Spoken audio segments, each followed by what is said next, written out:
guys, what's up? It's Joe Rady from Rady's Rides. We're back here at Moss Acura in North Tampa, and guess what? I have that one car that, man oh man, Acura got it right.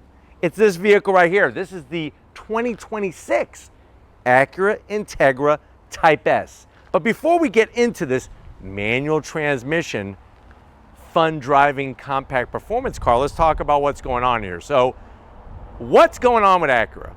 It's interesting. They got rid of the NSX a couple years ago. They're getting rid of the TLX. 2025 is the last year of the TLX. So that means this is the only fun driving performance car that they have left. But that's not necessarily a bad thing. Really, when they came out with the Integra Type S, I feel like they made so many people happy, especially the performance enthusiasts. Now, in this compact performance car segment, there's a lot of different ways to have your fun. Sort of like going to Baskin Robbins, you know, you got those 36 individual flavors. Or is it 33?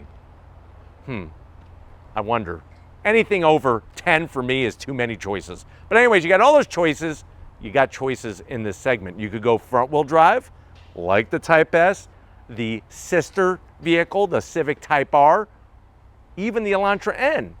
You could also go all-wheel drive like the Golf R or the GR Corolla. And it's a hodgepodge mix-up of some are available with both transmissions and some are available with just one. And this vehicle happens to be just one, but for me it's the right one, the 6-speed manual. So what I want to find out is, if you're looking for finally getting that compact performance car, do you go with this Integra Type S or do you go with one of the competitors? Let's go ahead. Let's dive into this one and find out. Right off the bat, new color for 2026 on the Type S. It's urban gray pearl. You've seen it on other Acura models, but man, oh man, it looks just right on this vehicle. Now, like I mentioned, when something isn't broke, don't fix it. And boy, oh boy, this is not broken. LED daytime running lamps, those chicane daytime running lamps, LED multi-jewel headlights that are LED. Love the way they have the Integra name embossed, but it's the flared fenders built in to the body. Look absolutely phenomenal. Just gives it that aggressive look. Obviously, with a wider wheel and tire, you got better handling capability. And then we have ginormous corner air intakes for the heat exchangers and all the aerodynamics. It is surrounded with some gloss black, which I'm okay with. It's not too much. And I like the way they curve it around the corner here to make it into like a splitter of sorts. Really nicely done how they did the style and focused on aerodynamic efficiency. Now, as we come across that precision crafted performance grille, you'll notice it's frameless. It's actually sunk in to the front nose. You have your Type S badge. The grille is enlarged over your standard Integra, the openings to flow more air. And then with the urban gray pearl, and then in the center here, this flat black, look how massive the opening is because we have that large intercooler down below. But let me know your thoughts, not only on the face of the Integra Type S compared to the competition, but also let me know your thoughts on this color.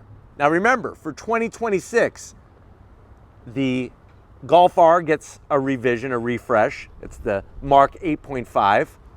The GR Corolla also gets some updates for 2026.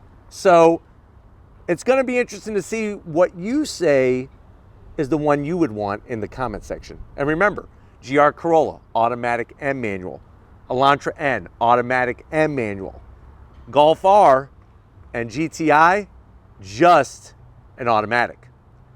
Type R and Type S, just a manual. Just to lay it all out for you. Now, as we rise up, I love that low slung hood, the crisp body lines. You got that functional heat extractor on the hood, and the way everything just flows around it. It's just like, it's meant to be. It's like when you meet the one, you know, it's like you go through all kissing all these toads and frogs throughout your whole life. When you meet the one, it's just, you know when it's meant to be. And that heat extractor was meant to be. Now, as we come around the bend, what are we working with wheel and tire? You have your shark gray wheel, 19-inch wheel, nice large V-spoke design. We're still getting our 4-piston Brembo calipers, 2-piece rotors. Nice to see. Cuts down on the heat buildup. Limited slip diff to get the power to the ground. Tires are 265 on the width, 30 series sidewall, and they're wrapped still with those Michelin Pilot Sport 4S tires. And I know I'm going to hear it in the comment section. I want this to be all-wheel drive. Listen, drive one of these. I'm telling you right now, if it was all-wheel drive, it's not going to make a great big a difference in the fun factor and the handling. These things handle like nothing but the business. You got that beefy fender flare, and then coming down the side, the Type S badge. Love the urban gray pearl on the mirror caps. No sunroof available. That's another thing. I know people are up in arms. I personally don't care because I don't. Do any of my cars have a sunroof? No, I don't. I'm not really a big sunroof guy.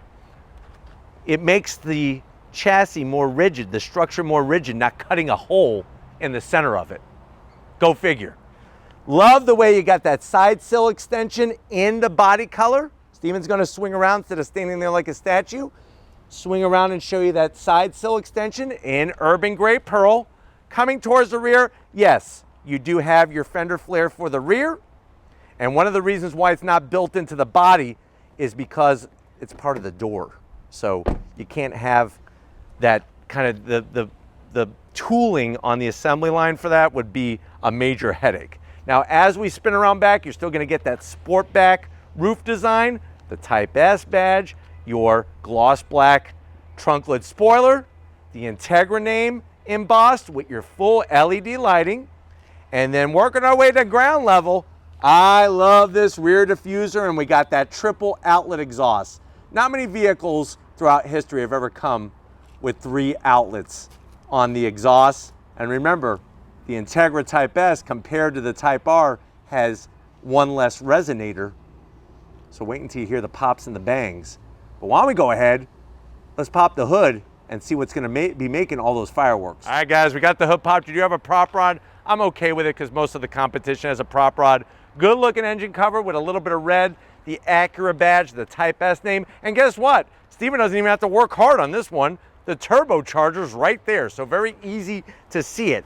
On the Integra, you're getting, well, the Type S Integra, 320 horsepower out of that 2-liter turbocharged inline 4, 310 pound-feet of torque. It does, like I said, have a 6-speed manual, limited slip diff, 0 to 60 in about 4.9 seconds. Top speed 167 miles an hour. It weighs 3,212 pounds. MPGs 21 the city and 28 on the highway. So, like I said, very respectable for a front-wheel drive car. But why don't we go ahead, let's fire it up and hear all the glorious sound.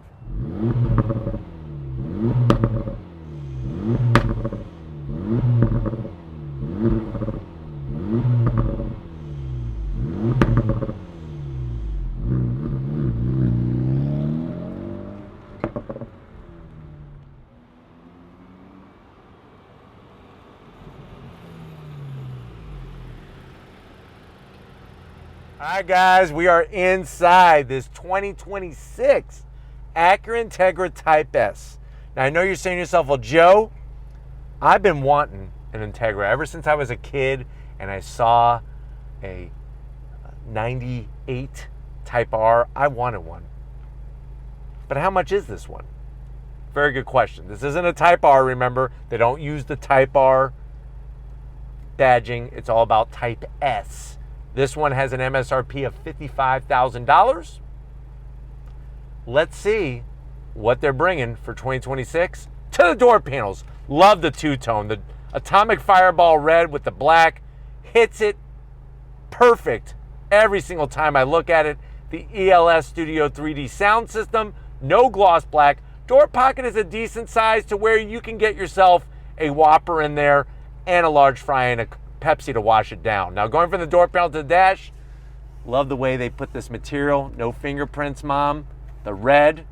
Slide on in. You're still getting the 9-inch infotainment system, but what's cool is when you go into your different modes, it's got the color graphics, including Sport Plus and individual mode. So if I hit individual, it's kind of cool how it shows the drivetrain underneath all the sheet metal.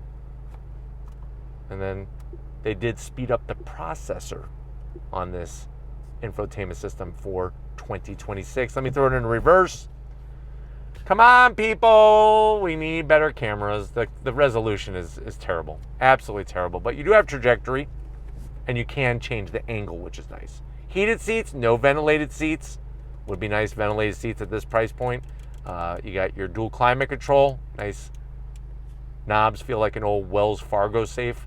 Like you're trying to get you like 32 to the left, 28 to the right, 6. Oh, it's locked. Down below, USB-A, USB-C, a 12 volt. You better get a radar detector. Wireless charging, and then this is where the magic happens. That's that nice slick shifting 6-speed manual. Love the red gear pattern, the red stitching, the perforations. You got Alcantara on the shift boot with the red stitching. 2 cup holders. You do get a Type S specific key fob with the buttons on the back. The nice red. Open it up. You have enough room in there to where you could easily put, I would say, make it a baker's dozen. A baker's dozen of those honey buns. Not the healthiest thing for you, but when you're in a pinch, sometimes you got to do what you got to do. Let me tell you a little bit of a fun fact. Where did baker's dozen come from? Obviously, I'm here to tell you. Baker's dozen originates from the Middle Ages, to where if the baked goods that you were baking did not weigh a certain amount, if they were underweight, you would be taxed and fined. So what the bakers would do is they would bake an extra one, whether it's an extra loaf of bread, an extra donut, whatever. They would bake an extra one and throw that in, so it made sure that they had the correct weight. It was okay to have more, it was not okay to have less. And that's why they call it the baker's dozen. That's what I'm here for. The seats, love the way they have the Type S embossed, the Alcantara, decent bolstering, nice stitching, manual adjustments. That's the zonk of the year for 2026. Manual adjustments for the passenger seat and no ventilated seats. And don't even ask me about sunroof. Still no sunroof. Let me know if that's a zonk for you. It's not a zonk for me because, like I said, I don't care. But I know some people, like Steven, they want to have the sunroof open and let his hair just blow in the wind. But why don't you go over to the business end? I got a nice looking wheel I want to show you. Come on over. All right, guys, business time behind the wheel. Love the Type S aluminum sill plate. Pedal box is almost perfect. You got your aluminum clutch, brake, and throttle, and you could heel-toe downshift all day long. I just wish they would freaking pony up, recycle a couple extra Coca-Cola cans, and give me an aluminum dead pedal. But you do have the Type S badged all-weather floor mats. That's worth an extra 5 horsepower. Seat controls, easy to get to. Love the way the seats look. Very comfortable, more comfortable than a Type R seat. Let's just call it as it is. Plenty of room in here. Steering wheel, the leather. You got the perforated, the smooth, the nice Babe Ruth baseball stitching, the Type S badge. It is a manual tilting and telescoping wheel. And then you have your 12.3, excuse me, not 12.3. It wishes it was 12.3, just like Steven wishes he had 12.3 inches. But 12.3, no, it's a 10.2 inch digital gauge cluster. Still a good size. And as you can see, it changes. When you put it in Sport Plus mode, the needles turn yellow on the gauges. That's to have sort of like a throwback to the original Type R. And there's a head-up display. But let's get in the back seat because I'm dying to take you for a spin in this Type S. Hi guys, back seat time. And I'm telling you right now, if you want to park with somebody and have a little hanky-panky back here, there's actually plenty of room, even though it's a compact. And with the red seats, it kind of makes it a little bit more romantic. The only thing you're going to have to watch for is this hard cup holder in the center. Because remember, there is no sitting in the center in a Type S. They give you cup holders. But you got lots of nice room. I'm 6 feet tall, plenty of room. You got one pocket. You could put, I don't know, probably about 7 bananas back there. This is the saddest thing. What in God's creation? No USB, no air vents. There's not even 2 cans and a piece of string so I could talk to myself. Absolutely terrible. That's a zonk. And you don't get a center armrest. Interesting. But let's get in that cargo area, because I want to take you for a spin in this Integra Type S. All right, guys, cargo time, just like the regular Integra. I mean, you're getting 27 cubic feet of space. Quite phenomenal. You do have your subwoofer. You do have your cargo net over there for your Nordschleife Nürburgring box of Twinkies. And the seats do fold down 60-40 split, but I'm done chit-chatting. Well, at least for now, I'm done chit-chatting. But what I want to do is I want to go for a spin in this Integra Type S. All right, guys, we're leaving Moss Acura North Tampa. I'm in this Integra Type S. Absolutely love these cars. Fun to drive, and this manual transmission is one of the best in the business. Nice that there's a head-up display, but there's some things that this car is missing that really surprises me, and I don't get it. Like a power passenger seat and no ventilated seats, just heated seats. I do like the visibility. I do like the drivability. And of course, the versatility. That's a lot of words that end in Y. The versatility of that cargo space. But having that extra sound coming out of the exhaust, something so simple, they delete one of the resonators, it really just allows this Integra Type S to have a unique personality. Seats are supportive. They're not going to squeeze you in any which way, shape, or form. You got plenty of room in the back seat. You know, if you compare that to a GR Corolla is horrendous in the back seat, and it's even worse in the cargo area. But the Integra Type S and the Honda Civic Type R have the best cargo areas, hands down. And I'm also going to say they have the best manual transmission. I like the manual gearbox better in these Acura Integra Type S's compared to the GR Corolla or the Elantra N. Not like those are terrible, this one's just better. Better feel, shorter throws, crisper engagement. There's not a bunch of rev hang, so don't worry about that. You do have automatic rev match downshift, as you just heard. And the clutch is nice and light. It's not a very heavy clutch, which is good. But easy to read the information through the opening of the steering wheel. This is in short reach to the 9-inch infotainment system. And like I said, when you look at the throws, very, very crisp engagement. Now, one of the keys, if you're new to driving a manual, is you don't want to force anything. And you're not trying to, like, beat it up. It's all about just being gentle. Use the palm of your hand, this fleshy part of your hand, and it just easy peasy lemon squeezy. That's all you need. Another fun tip about driving a manual, if you're going down the road, don't rest your hand on the shifter. What you're going to wind up doing is you're going to put some strain on the shift lever, and that's going to wear out your synchros in the gearbox. So you don't want to do that. Put your hand somewhere else. Do not rest it on the shifter. But going down the road with 320 horsepower and a little over 300 pound-feet of torque, for as much as this car weighs, which it does not weigh a lot by today's car standards, it has plenty of pep, and the handling, for being a front-wheel drive car, it's like this car should not handle as good as it does. Little bit of road noise, no wind noise really. But seeing that urban gray pearl, it just looks phenomenal on this car, and I love the interior. The color choice is really the way to go. I mean, if I was going to get an urban gray pearl, this would be the interior I would get. I mean, I would get this interior if I was getting white, black, maybe even Apex blue. But we're going to get to some twisty bits here. Like I said, Downshifts and upshifts are a pleasure in this vehicle. You got your mode selector switch. Like I said, I'm gonna just leave it in Sport Plus mode. There is a gear indicator. It is very small. And another thing that I would appreciate is just the little things, right?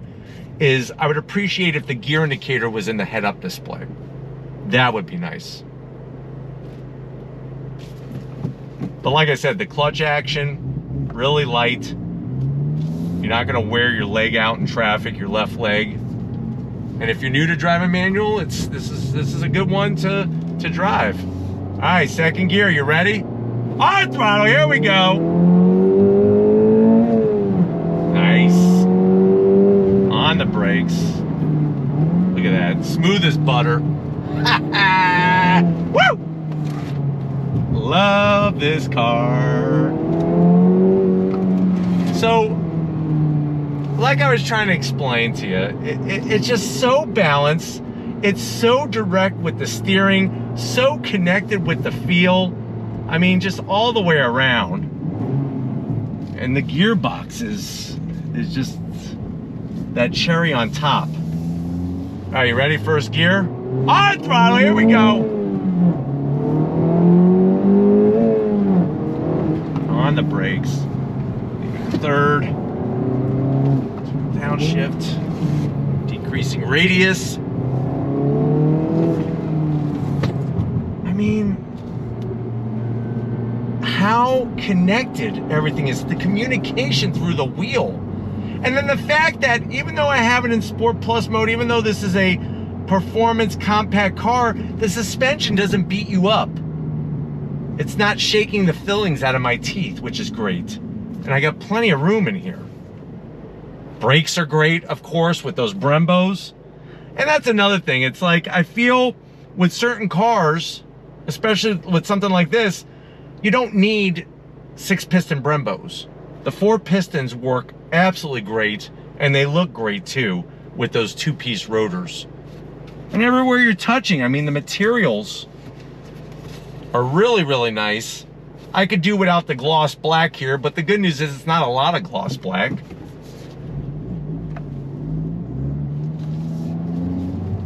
But you owe it to yourself to get behind the wheel of one of these, like I said, because it's gonna surprise you.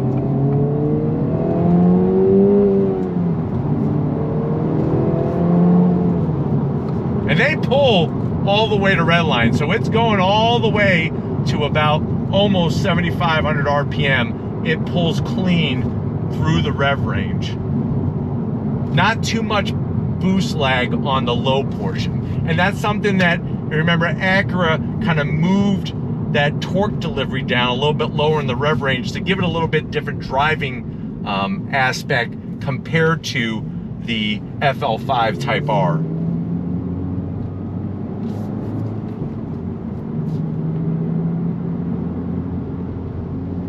But like I said, just, it's easy to drive, it's fun to drive, it's a great car. It really, really is. But then again, a lot of the competition are great as well.